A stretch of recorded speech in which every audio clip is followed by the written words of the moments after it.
trying very hard to find signal and find bingo things, and we have had things, but we just haven't been able to get them on camera. So we found a green-backed heron eating a fish instead, which is pretty cool.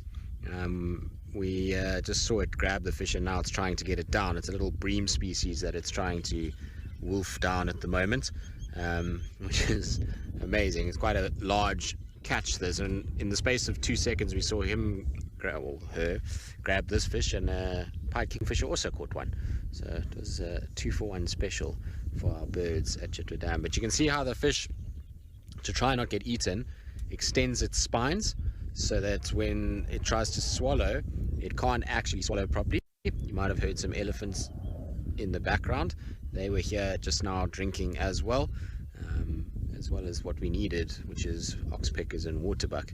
But unfortunately the oxpeckers have flown away. And like I said to Ren and Gert, I would actually rather watch this green-backed heron because it's just fascinating to watch than worry too much about a bingo board right now. Sometimes there's cool things in nature that you've got to kind of enjoy. But isn't that crazy? And you can see the size of that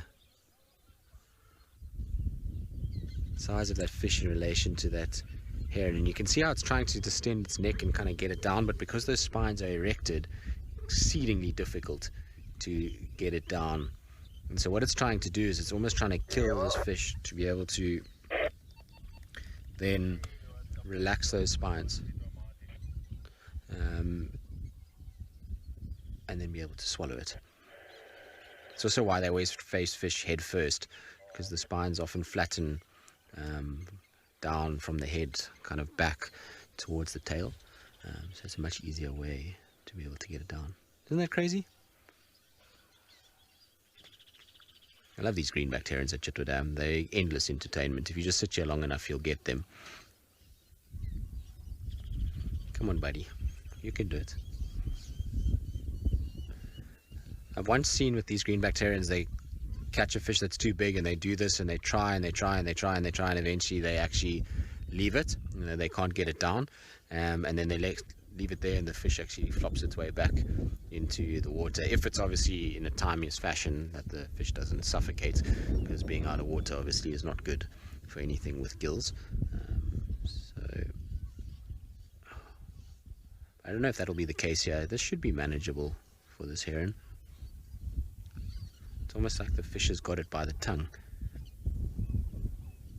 But imagine how big a meal that is. If you work out the relation of size to body weight and think about eating the same as a human, I don't think your stomach would actually be able to, or be capable of taking in the same amount of food weight-wise as what this heron is about to attempt now.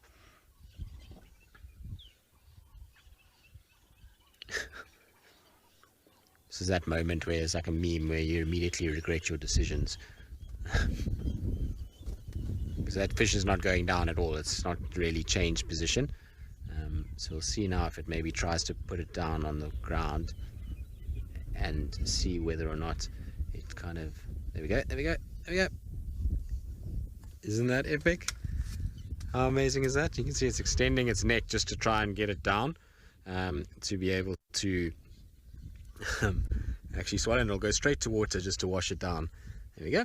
Just clean the beak out, get it to slide down a little bit further, which is pretty crazy. Amazing.